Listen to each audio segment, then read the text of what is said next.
people always ask, what's it like to play your son?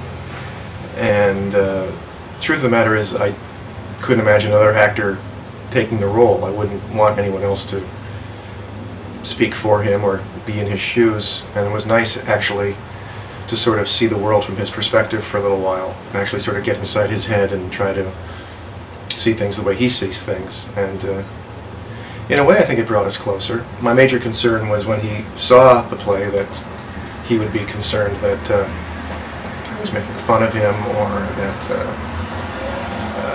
he wouldn't be flattered by it or upset by it. And actually, none of that happened. He was perfectly fine with it. He enjoyed seeing himself portrayed by his father. As for the father portrayal of the play, a lot of people say, well, it's very unflattering.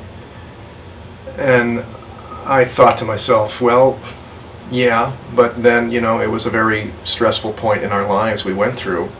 And as Stacy said when she was writing the play, that she couldn't be the only person who had these feelings when she wrote it. And I certainly thought, well, I couldn't be the only father who's ever had these feelings. And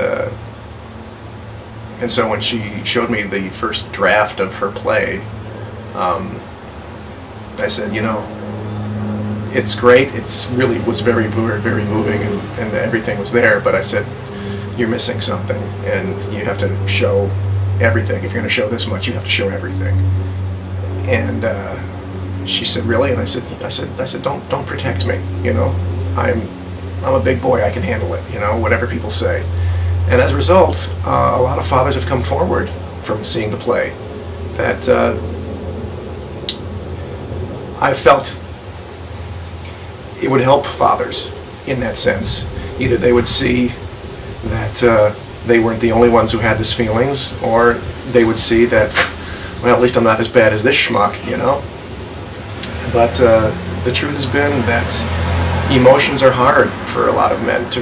Anger is the one emotion we're allowed to project at any time, Big boys don't cry, never let them show you're afraid, But at the same time, anger is something that men can connect with, and that was unfortunately a fallback position for a lot of us. Because, as the father, you're supposed to fix things. You're supposed to be the one who fixes things. If the sink is plugged, if the toilet's plugged, if the car won't work, or the lawnmower won't start. And having a child with autism is something you can't fix. It can't be fixed. And the sad thing is, as a person who fixes things, if I couldn't fix it, I would know somebody who could. Well, I can't do it, but I know a guy who can. And I didn't know any guys. There are no guys. There's nobody who can fix this. And learning to live with it, and learning to realize that you're going to live with it for the rest of your lives and the rest of his life, is a huge step for a lot of guys. Men just, it's a huge hurdle of denial to get over, that it's not going to get better, or it's not going to change, or it's not going to, So I think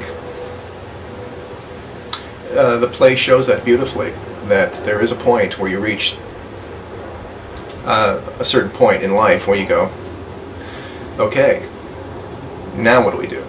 And that's what I love about the play Autistic License, is it covers the whole range of emotions, from fear and sadness and desperation to the love and the joy and the humor, and there is a lot of that in your life, and you have to not only do you have to pick your battles, but you also have to embrace the good moments. And I guess, showing this aspect of our marriage and of our life and of our, parenting skills, I guess is my way of atoning for all the bad things that I said or did, or, I can never take those back, but at least I can share with everybody and say, this is who I am, this is what I did. I'm not proud of it, but if we can get through it, maybe you can too.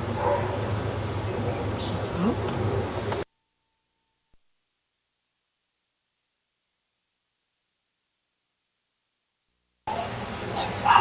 Okay.